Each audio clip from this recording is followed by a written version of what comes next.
Probably the number one most used ad platform for selling shirts is Facebook right now. And there's a ton of other different traffic sources out there, but Facebook works for a lot of different reasons. So, to focus kind of on this basic layer or level of traffic, we're just going to talk about Facebook advertising. So, I thought, hey, before we really got going, let's do an overview.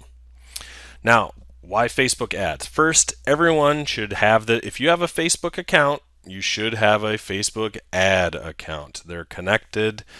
And if you don't know where it's at, go to this URL right here and it should pop up.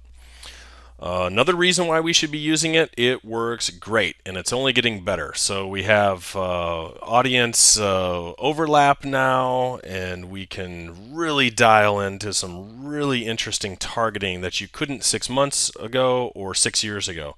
There's also website custom audiences, so we can do retargeting on niches. I mean, there's a lot of good things that Facebook ads provides.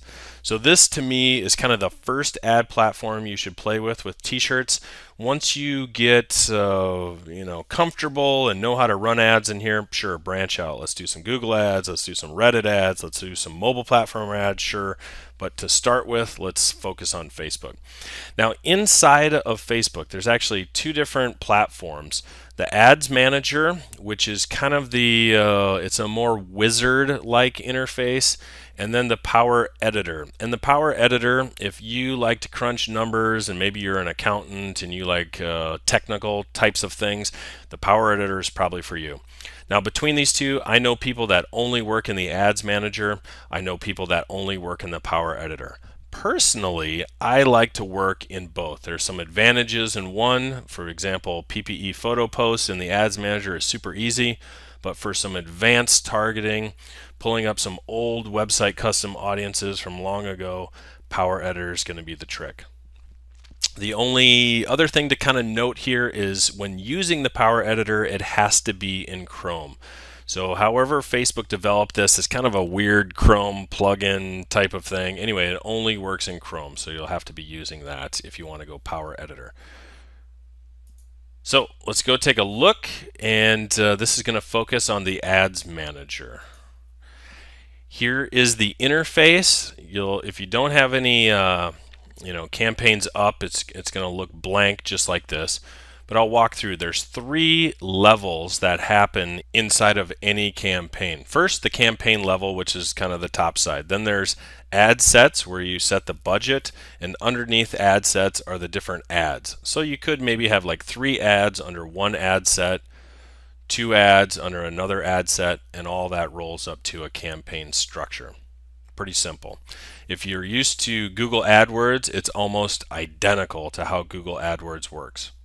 Now, there's a number of different tabs over here, and we'll be using these for different things as we go. So let's walk down them. Pages, just gives you access to all your different pages and kind of the ads that are connected to them. I virtually never use that.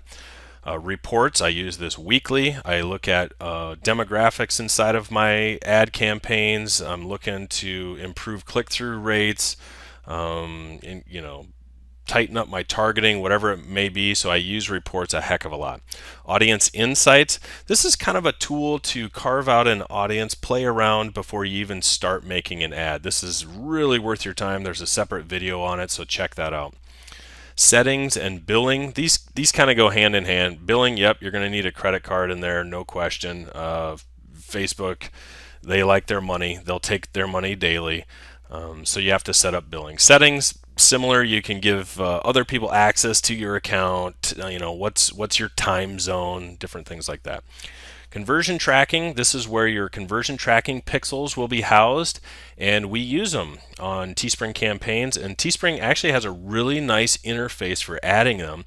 And what will happen is, as you make conversions, it'll feed that information back into the Ads Manager, and you'll be able to see it in your reports. So if you set up 3 or 4 campaigns, if you have conversion tracking set up, you should be able to see the campaigns that are winning. You should be able to see the campaigns that are losing. And it cut off the losers, run the winners is kind of the name of the game. We have the Power Editor here, and we'll leave that for its own videos. It's complex if you're brand new. So we'll leave it at that. Account history, you can go back and look at every single click and charge and anything that's happened in your account. I rarely go in here. There's not much reason for me to. And then the last one here is audiences. And audiences, oh, they used to mainly be what were called custom audiences. But today, I'd probably say we call them website custom audiences. They're built off of traffic, and again, Teespring has a great interface for adding these retargeting pixels and audience pixels into your different campaigns. So here's what the interface looks like. We're going to play with it a heck of a lot more. We're going to create some ads coming up. It should be pretty interesting here. If you do want to get a jump start on the Power Editor, here is a URL you can go check out. This is what the Power Editor looks like, and you'll see there's a lot of data down the side, a lot of data across the top. You can also jump in and out of a bunch of different ad accounts and ad views. It's a little complex, but anyway, here's the help section on it. If you have an ads account, you have this by default, so open it up, play around with it. You probably can't break anything. And we'll kind of play with it a little bit later in different videos. So that's it for this one. It's really Facebook advertising overview. The next ones we're going to start, making some ads, talking about tracking, make a Facebook page. But I thought before we dove into any of that, that's just kind of what the interface looks like. It's what we're going to be playing in and day out. If you have any questions on this video at all, feel free to contact Teespring and they'll help you out. Thanks.